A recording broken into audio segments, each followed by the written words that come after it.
Mic नीचे करिए, mic नीचे करिए थोड़ा। अरे माइक को हटाओ, माइक नीचे कीजिए, माइक नीचे कीजिए, थोड़ा नीचे करिए माइक नीचे। भाई मोबाइल नीचे कीजिए, देखिए इधर। पार्लियामेंट से लेकर के विधानसभा तक विपक्ष जो है वो एसआईआर के खिलाफ प्रोटेस्ट कर रहे हैं। आप कह रहे हैं एसआईआर कोई मुझे कर रहा है। कौन है भाई? नहीं, इनका कर रहे हैं। जो सत्तारूढ़ दल के विरोध में हैं, जो प्रवासी मजदूर हैं, जो गरीब लोग हैं, जो व्यवस्था से नाखुश हैं और सरकार के खिलाफ वोट देना चाहते हैं, उनका नाम इलेक्शन कमीशन के निर्णय से हटाने के लिए ये सत्तारूढ़ दल मिलकर उन्होंने किया है। लेकिन मेरा ऐसा मानना है कि बिहार में लोकतंत्र की लाइव सिटीज जनता जागरूक है। हर व्यक्ति को अपने अधिकार के लिए खड़ा होना चाहिए। इलेक्शन कमीशन का ये अधिकार क्षेत्र नहीं है कि वो किसी की नागरिकता तय करे। इलेक्शन सुप्रीम कोर्ट का रूलिंग बिल्कुल क्लियर है। इलेक्शन कमीशन का ये अधिकार नहीं है कि वो किसी की नागरिकता तय करे। अगर इलेक्शन कमीशन आपका नाम काट रहा है तो आप उसके लिए खड़ा होइए। अगर आप अपनी मदद के लिए किसी से सहयोग लेना लाइव सिटी आप प्रिंस भैया, प्रिंस भैया नहीं आ रहा माइक, सरकार लीजिए और अपना नाम जुड़वाइए। हर हालत में अपना मत का प्रयोग आपको करना ही होगा। लेकिन सरकार चाहे जितना दिक्कत लगा ले, नवंबर में नीतीश कुमार को, नवंबर में एनडीए की सरकार को जाने से कोई रोक नहीं सकता। प्रिंस भैया माइक ऊपर कीजिए, प्रिंस भैया माइक ऊपर कीजिए। राष्ट्रपति ने इस्तीफा दिया है। चर्चा हो रहा है कि नीतीश कुमार उपराष्ट्रपति बनने जा रहे हैं। बीजेपी के विधायक भी बोल रहा है। प्रिंस भैया माइक ऊपर कीजिए ना। कौन बनेगा नहीं बनेगा इस पर कोई स्पेकुलेशन करने का मतलब नहीं है। उपराष्ट्रपति देश का सेकंड सबसे बड़ा संवैधानिक पद है।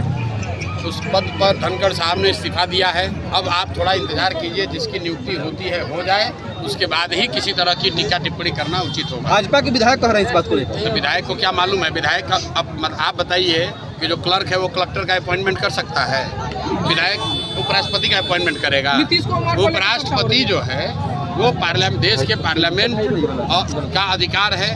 देश के जो दोनों पार्लियामेंट में चुने हुए लोग हैं, लोकसभा और राज्यसभा में, वो मिलकर तय करते हैं कि उपराष्ट्रपति देश का कौन होगा। भाई चर्चा तो कुछ भी हो सकती है। चर्चा के आधार पर इतने बड़े पद के बारे में मैं कुछ भी बोलना उचित नहीं समझता। दिलीप जायसवाल जो है कह रहे हैं कि छिटपुट घटनाएं हो रही हैं, जो भी आपराधिक घटनाएं बदनाम करने के लिए कुछ लोग माहौल बना रहे हैं। भाई दिलीप जायसवाल तो एक कॉलेज पर 25 साल से कब्जा किए हुए हैं, क्या वो भी छिटपुट घटना है? किसी का हत्या का उन पर आरोप है, क्या वो भी छिटपुट घटना है? बिहार में 50 से ज़्यादा राजनीतिक परिवार के बच्चों को बिना किसी एडमिशन टेस्ट के मेडिकल कॉलेज में एडमिशन देकर डॉक्टरी की डिग्री दी गई है। ये भी छिटपुट घटना है। ये बिहार के लोगों को तय करने दीजिए। और अगर दिलीप जायसवाल में दम है तो पत्रकार वार्ता क्यों नहीं करते हैं? पत्रकारों के सामने क्यों नहीं बताते हैं? हत्या का जो आरोप है उसको दोबारा रीओपन कराएंगे जनसुराज? बिल्कुल, हम लोग कोर्ट में मूव कर रहे हैं। रीओपन कराने की जरूरत नहीं है। हाई कोर्ट ने उसमें कहा है, ये सीआईडी और सरकार की जवाबदेही है कि हत्या के आरोप की जांच करके रिपोर्ट सबमिट करें। अगर उसको सरकार ने नहीं किया है तो जनसुराज कोर्ट में जाएगी। और आपको ये भी बता दें कि अभी दिलीप जायसवाल छुपे हुए हैं, सोच रहे हैं कि ये आंधी हवा है निकल जाएगी, तभी थोड़े ही दिन में, अभी डेट आपको बताएंगे, उन पर तीसरा किस्त भी जारी करेंगे। पहला किस्त जारी किए कॉलेज कब्जा का, दूसरा किस्त जारी हुआ राजेश शाह के हत्या का आरोप का। अब तीसरा किस्त आप लोग इंतजार कीजिए, अगले कुछ दिनों में इनका जारी होगा। जब तक ये पद छोड़कर भागेंगे नहीं, इनको राजनीति में इनको वापस दौड़ा कर वहाँ नहीं किशनगंज पहुँचा दिया, तब तक इनको छोड़ने वाले नहीं। प्रशांत किशोर जी का आगमन परसा में हुआ है सर, परसा में हुआ और राजद का गढ़ माना जाता है। घेराव का जो मामला है वो